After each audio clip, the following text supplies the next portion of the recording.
Hi, my name is Hannah. And my name is Josh. In this presentation, we will discuss the water crisis in Kenya. Let's get started. Kenya has a population of almost 53 million people. Nairobi, the capital, has a population of 3.5 million, which would make it the third largest city in the U.S. 2.5 million people in Nairobi live in slums. The UN classifies Kenya as a chronically water-scarce country on the basis of having one of the lowest natural water replenishment rates at 647 meters cubed per capita per annum. In the graph, the right half represents the whole population.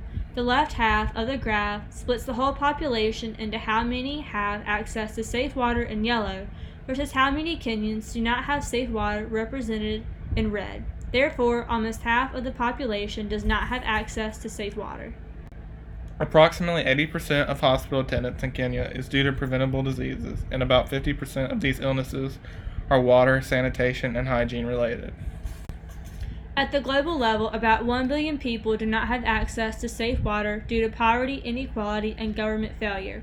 It is clear that not having access to clean water is directly related to poverty and inequality.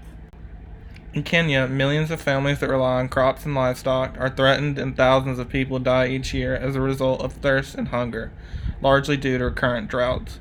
According to the World Bank, the mortality rates of adult males, adult females, children under 5, and infants has increased from 1990 to 2008.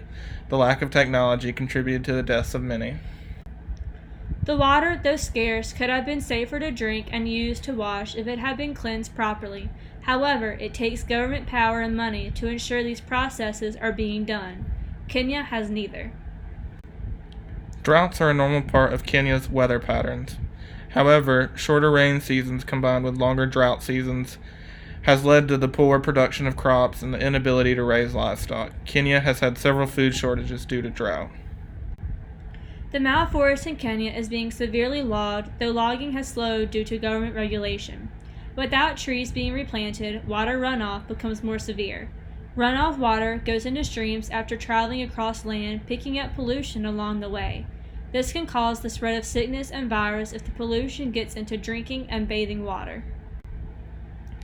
Due to the erratic weather pattern in Kenya, flooding is also a problem, even though this seems contradictory to the idea of droughts. They either have too much water or not enough of it.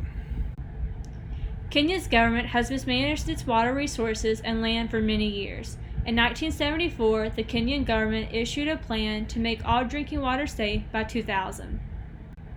It failed. They also have insufficient funds to help make clean water programs. The government tries to blame its problems on the lack of private investors.